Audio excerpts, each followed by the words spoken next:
mind-blowing awesome. Yeah. Yeah. Very cool. Kaboo's a close second, though, right? Oh, yeah. Kaboo was sick, too. Okay. Jess?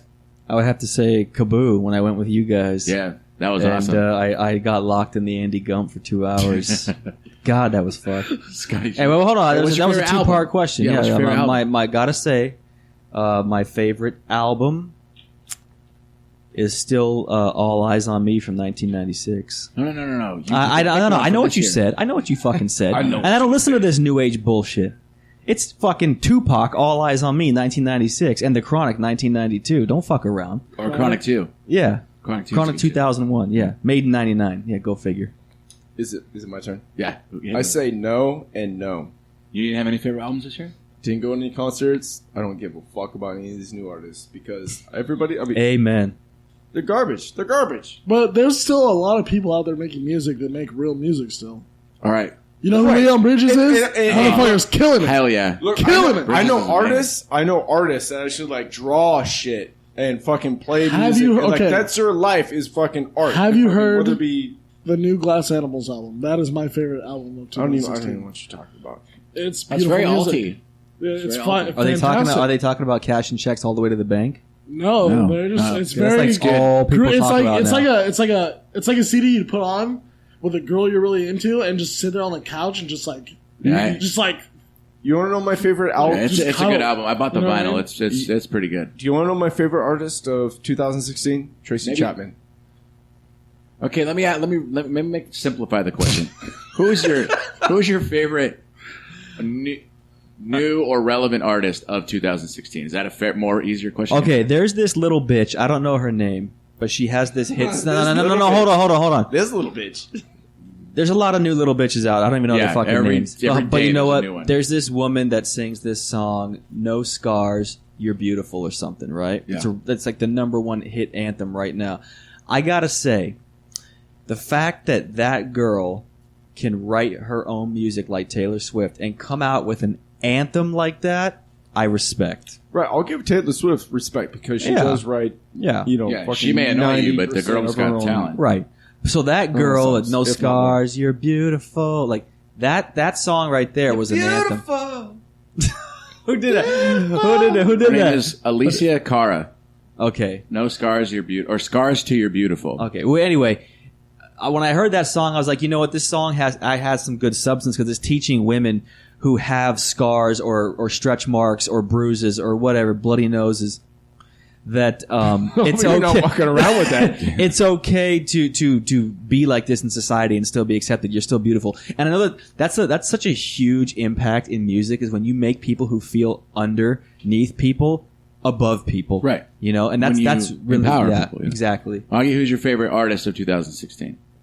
I just said, Glass Animals. Oh, okay, good. Scotty G? Come on, there's got to be somebody that you like something. I mean, outside of what I normally listen to, Yeah. compared to what I listen to on the radio, Like, if you had to pick somebody that has a current Right. song on the radio, who would you pick? right? Adele's killing it. Yeah, her new album was off the I'll charts. say Adele's killing it. Okay, fair enough. Good one.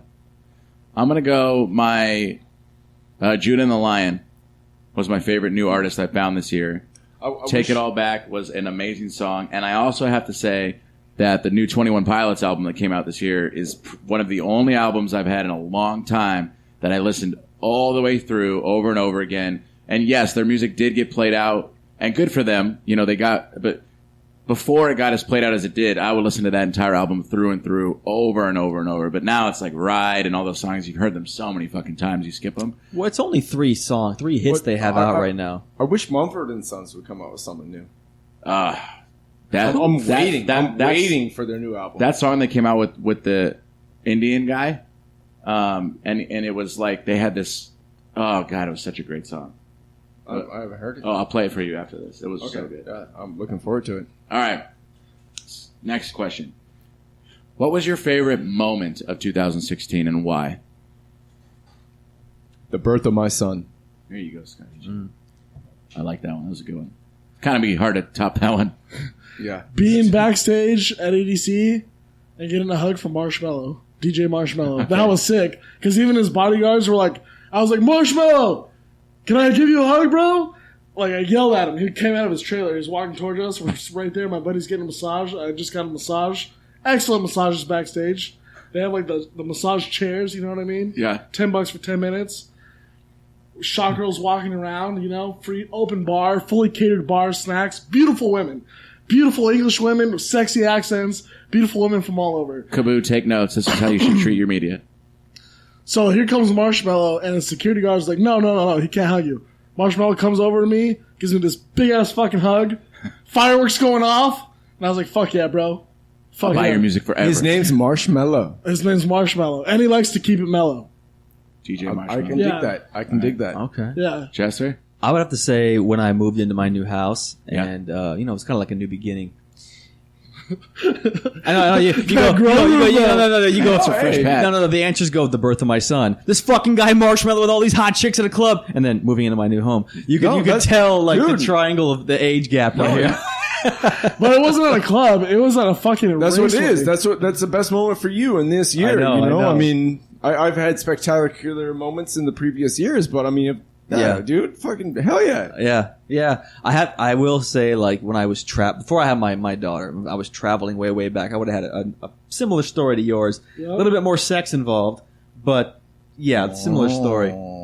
I would say my two favorite moments from the year is, honestly, it's going to sound really gay, but Was it starting this touching my podcast back up Nice. was a big one for me because I took an entire year off beforehand. And I want to throw a shout out because he's not on this episode. But Casey Moran was the catalyst to getting the show started back up. So thank you, Casey.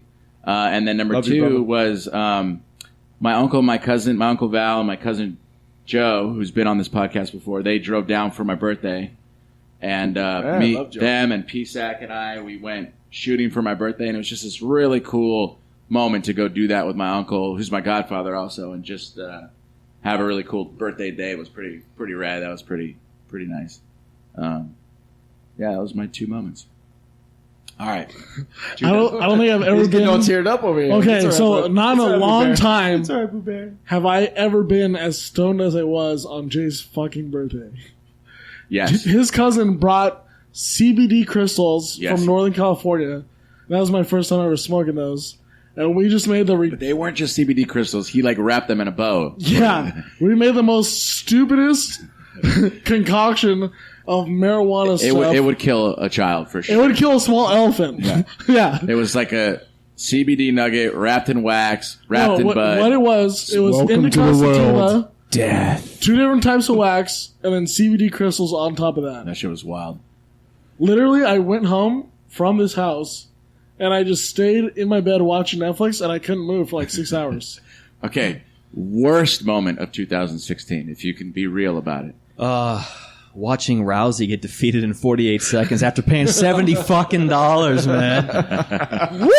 Thanks a lot, Rhonda. God damn, did she take a ass beating with all that hype? You know, they gave her Conor McGregor's guaranteed purse from his last fight, and he's running the game, taking no breaks. They gave her $3 million really guaranteed. think though? Do you really think that there wasn't money involved with her losing that fight? Because that's like no, that's the big talk right now. because I'll tell you what, with fighting, okay, a fighter's spirit, they will never lose on purpose because their entire reputation depends on them winning. Well, I mean, bets have been lost and sold because No, of I that kind know of that. aspect of it. So. I know that. But Do I think Ronda Rousey came in there to lose? No. No.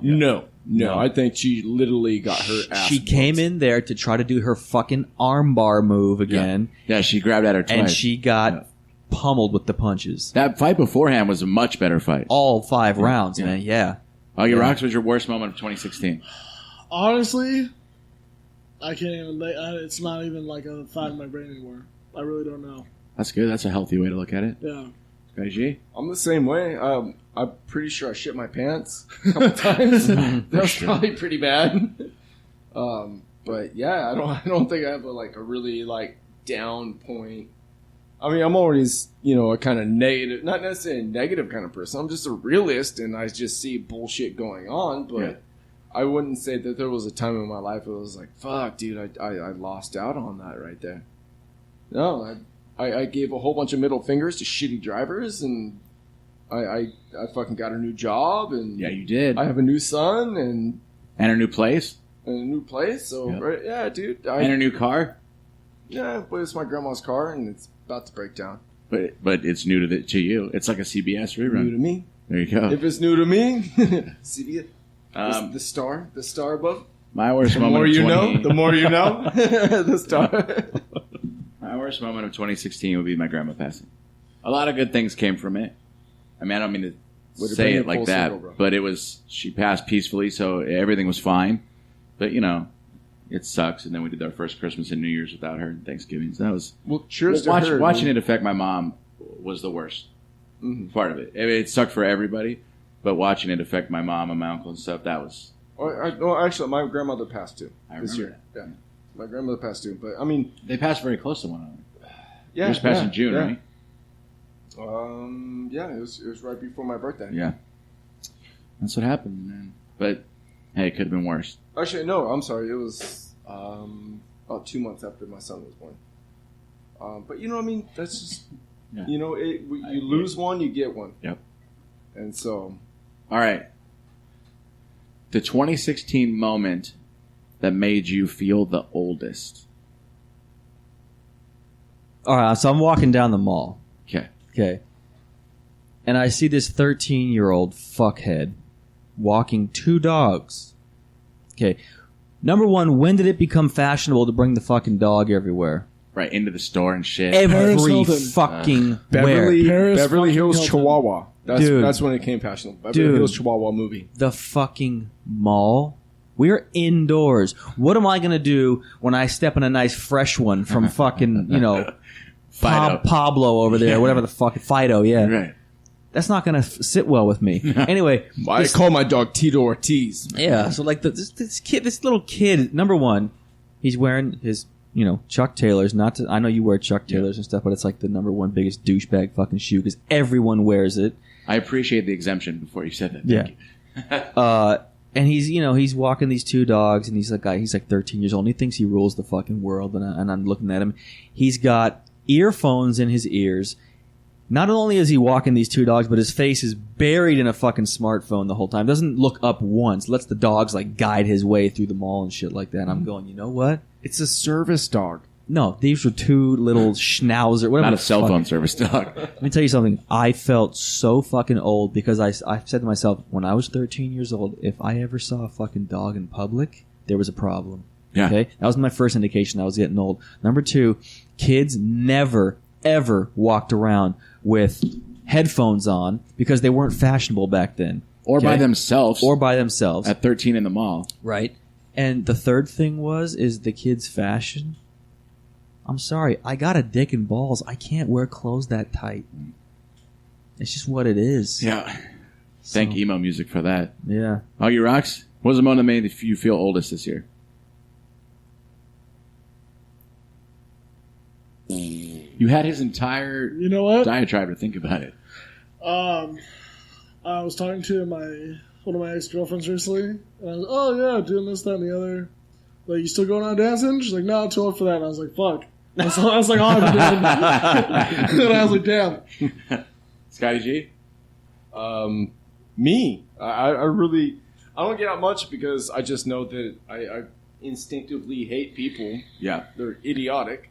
And so I just try to avoid them. And so what got me realizing is like, fuck, man, you're kind of getting old. Even being 33, which, I mean, isn't old.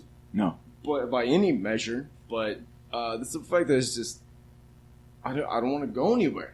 I don't want to interact with other fucking people because I know that I'm gonna end up in fucking Jester's fucking situation. I'm gonna end up in fucking Oggy's situation. I'm gonna end up in fucking Infamous' situation where You're I never just gonna end up in deal my situation. with these fucking I know. Every time I get in the car, it's like, oh, well, Oggy. It's because you don't invite me out too much. Because you don't like to go out. Well, maybe if you asked me to party, I'd party with you, bro. it's like this. I've Every called you- time, I've called Hold on, you. hold on. You want to drop some acid? What's up? every time I start my No. car, my first thought is, I hope I don't run into some D-bag. Yeah. Or somebody I know. Yeah. Or somebody I know. Fuck. Oh, God. Is that the not the worst. typical Same bullshit scenario. Oh, hey, how are you? Oh my God, it's been so long. Hey, give me my number. Give me your number. Yeah, where are you? You never fucking call them. Even if it's somebody that I don't mind, I just like if I see him in the store, I'm like,